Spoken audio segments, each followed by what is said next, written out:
Hello and welcome to a Patreon Q&A video where I answer my patrons' questions in this Q&A video. If you're not a patron though, that's okay, just ask the question in the comments of this video and I'll reply to it down there with my answer in text form. Hope that suffices. The first question is from Philip Megales or Felipe, and I'll always get your name wrong and I'm sorry for that. What is your favorite Tony Hawk game of all time, any system? I'll always give an answer between the first game and the second Underground game, so 1, 2, 3, 4, Underground and Underground 2. On any given day, I could say any one of those games is my favorite, and it does fluctuate, so if I have answered this game in the past, this is probably a different answer to that answer, but I think today's favorite, or at least my favorite now, or my favorite as I'm getting older, is Tony Hawk's Underground, which I recognize has some of the series' more annoying missions, or at least out of these first handful of games, it has the most annoying missions in it, but the sort of time capsule quality to it, the style it captures, and the storyline, and just sort of the vibe it has, just really endears it to me. I really like its vibe, which when all of those games are so good, I don't know, I guess vibe is what splits them a bit. Boggy Online, do you bite the two ends of a Tim Tam and drink the tea through it like a straw? Absolutely not. I don't like tampering with the flavor of a Tim Tam with tea. The Tim Tam is a fantastic snack, a fantastic treat rather, on its own. Jeff Schlegg, what is a game you used to defend in being good, only to play it again and change your mind? The answer I'm going with for this is Resistance: Fall of Man, which as a kid I think I liked it a little more because I was a PS3 console war warrior and I needed a shooter that was good to defend. But returning to it, it's fairly bland and a bit boring, and even back then, in the back of my mind, you know, I knew it wasn't the best shooting game, I think. So yeah, Resistance: Fall of Man, I'm usually a little baffled by the sort of fanfare of that series that I see online today a bit. Like, a lot of people want the Resistance series to come back, but the Resistance series really wasn't that great. I mean, the third game holds up pretty well, and the co-op stuff in it's really good, I think, but otherwise, And I see the same thing with Killzone. It's like, people want Killzone to come back, but I don't think Killzone was ever anything that special, which might be a hot take, but I don't know. Dominic Chikoki asks, you mentioned you were taking 3D modeling classes and stuff. Are you prepping to make your own AVGN-style minimme game? I imagine it as a PS2 driving game with lots of interesting objectives, with half of the world being open and the other half being closed-off tracks, used for big story important races. There will also be a big epic story about your (minimme's) quest to live your life the way you want to. Yeah, I am taking 3D modeling classes, and that's not just a thing for Skillshare. Like, that's something I'm actively trying to pursue in a quest to live my life the way I want to. I actually am doing it to eventually, hopefully, fingers crossed, develop my own video game. So yeah, and I don't think it would be that game, but maybe it will be that game. Also, are you a big car guy when it comes to real-world cars? In high school, I probably would have said yes to that question, but now it's a little more complicated because I don't own a very interesting car. I drive a Hyundai, but I still do have a fascination with car culture. I've been to some car shows. I've been to car meetups with friends with their nice cars. I would say I'm not a big car guy, but I'm enough of a car guy to talk to big car guys and keep up. And someday, I hope when I live in a bigger apartment or in a townhouse or in a house, I hope to buy my own car to tinker with and sort of do up myself and get a bit more into it. So me being a big car guy is on hold, is my answer. Gail Wolf, in a previous Q&A, I mentioned the Sopranos game and I enjoyed your video on it. Thank you. Do you think there are any other great TV shows or films that would make bad transitions to video games? There have been plenty of TV shows that are considered great that would make, and films that would make bad transitions. There's like The Shield has a PS2 game that's apparently quite bad, and you know, there's Prison Break, which has a game. You can pretty much name any great TV show or film, and it could well have a bad video game, whether it exists or not. So it's a bit of a hard question to answer, because a good video game based on a TV show or film is more of an exception. So yeah, sorry, don't have a better answer for that. Antonio Phillips, could you maybe go into some projects that you started but never finished / are on hold? Any reason they're in that state? Yeah, so there's been plenty that have taken a long time that have come out.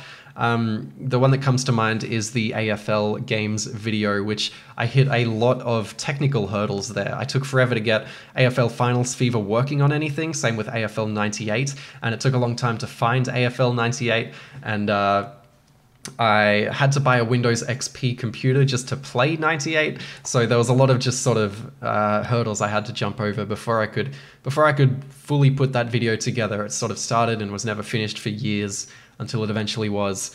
At the moment, The Sims 2 DS is the meme on my channel that is on hold, and I need to return to it, and the sort of reasons that I'm not is because I see a lot of my videos are driven by some sort of inherent passion that I have for the subject that I'm covering, and whenever I go near those Sims DS games, I have to spend dozens of hours playing them, and it just sort of fizzles out very quickly. And I don't know, man. I feel bad that I haven't done it yet, and it is in a state of you need to finish this off. But yeah, that's why that never finished. There has been a good handful of projects that I started and then deemed not worth doing, which I guess isn't really the same. Oh yeah, it does answer this question. So stuff like the Battleship game, the Battleship game, or the I can't remember the name of it, the Man from U.N.C.L.E. game, or the Prison Break game even, were all games that I started and then didn't enjoy enough or didn't think they were interesting enough to warrant a full video about. So I never made them. I sort of started writing notes and I put together a plan for a script, and then I was like, you know what? I don't think this is actually an interesting topic to cover. And I think being on YouTube, choosing your topics carefully is important. So yeah, thank you for the question. December XP, hi, I'm relatively new here, so apologies if you've been asked this before. Welcome, thank you. As someone who's also fascinated by less remembered games, I'm curious, what's drawn you to covering licensed games? Specifically, is it something you're naturally drawn to, or is it more something you do to stand out in a sea of gaming YouTubers? Keep up the great work. No, yeah, it is something I'm genuinely drawn to and fascinated by. Like, when I was a little kid, I spent a lot of time just scrolling through GameStop's database, GameSpot's database, looking at their games, just looking at random games, random PC budget games, just scrolling through and just reading about them. I don't know, I just had an infatuation with them. And then as I got a bit older, I got very into a YouTube channel called Classic Game Room, who made it their tagline to review every game ever made. So I happily clicked through their back catalogue of videos and just watched reviews on random video games. Even if I had no personal interest in them, it was just sort of, it was natural to me to want to garner all this random useless knowledge about video games that has since become useful since starting this YouTube channel. And yeah, so even now I spend a lot of time just browsing Wikipedia, being fascinated by things, and it is a genuine love for this stuff. And I think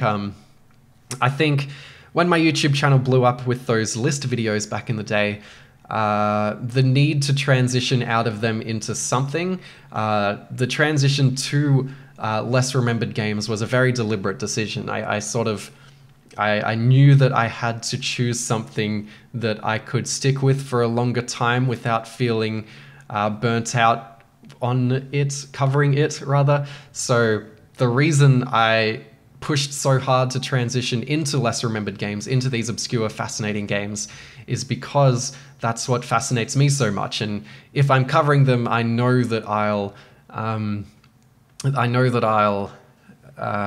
do I say this? I don't know. You know what I mean. Like, I know that I won't burn out as easily. But that said, it is something that I recognize I do as a way to stand out from the sea of gaming YouTubers. So there is an aspect to it where I am being a bit opportunistic making these videos, and there are videos that I do make that are a little less from a place of passion. Like the one that comes to mind is the Witcher mobile. I made that video when the Witcher TV show was blowing up, and I just wanted to capitalize on that. So it is a bit of column A and a bit of column B, but generally no, this is stuff I am very fascinated by, and every time I find a new idea for a video, I get very fascinated by it, I get very into it, I get very excited by it, and then I sort of neglect the video I'm currently working on a bit because I want to work on this new idea. So it's yeah, I think it's real. But there is an aspect of, obviously, this is kind of a job as well, so I have to stand out as well. I don't know, I'm sort of repeating myself, but yeah, thank you for the question and welcome. Nicholas Wilson, what video capture setup do you use? So on PC, I'll usually record with Nuh-Vidia Shadowplay, which I believe has a new name now, but it's basically Nuh-Vidia's cards, or Nvidia, I should say.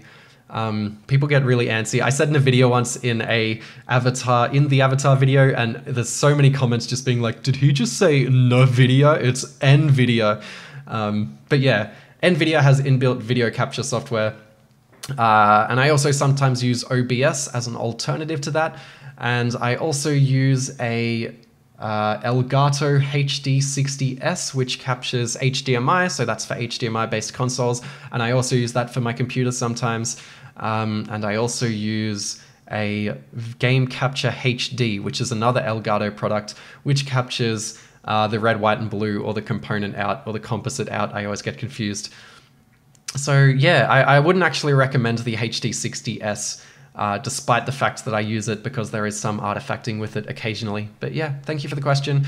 Giant Purple Penis, have you played any of the Marvel Ultimate Alliance games? I have a long time ago, and I remember them being decent beat-em-ups, but beyond that, I don't really remember them that well. I'm not even sure which ones I played.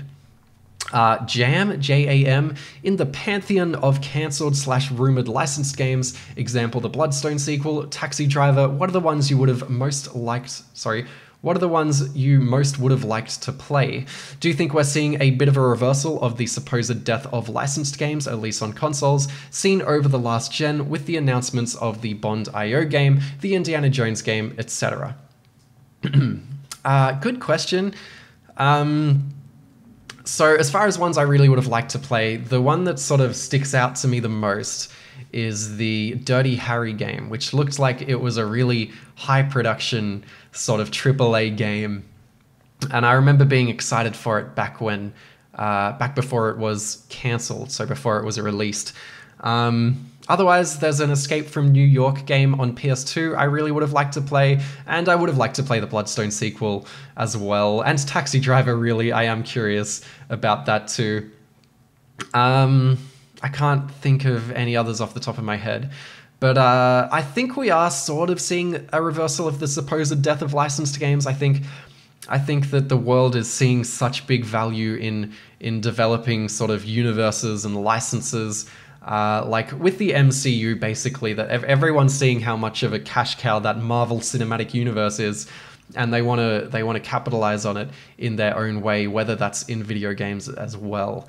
And I think a lot of the excitement of the upcoming licensed games is because good developers seem to be signed on to make them, which wasn't the case generally in the past. Like, and I guess it isn't the case now. Like, there are licensed games coming out at the moment. There was a Jumanji game that came out that was just not good, and a few others. There was an Ice Age game that was not good, and they're by really small developers that those games just sort of come out and no one even cares. But with these big games coming up, it feels like there has been a massive shift, and it feels like the general sentiment surrounding licensed games has very much faded in the face of just simply being excited to see licenses you want to see your favorite characters appear in your favorite games. You know, you want to see the video game version of Bond or Indiana Jones. I don't know if I'm rambling. I don't know if this makes any sense, but the reputation of licensed games 15 years ago was very, very, very poor. Even if I cover a lot of the good ones, there are a lot more bad ones, like way more bad ones. And they were generally developed by smaller no-name developers who were just like fighting for the contract to make it so they could put their name on the map or something. And that's just not the case with these upcoming ones. And I think the massive sort of gap we had in the last decade or so without licensed games has made people's memories fade a bit with how bad licensed games were. Even though there have still been bad licensed games in the last 10 years, and we just had the Avengers game come out, which was a real disaster of a launch. People have gotten over it, basically, and it's nice to see big developers signed on to make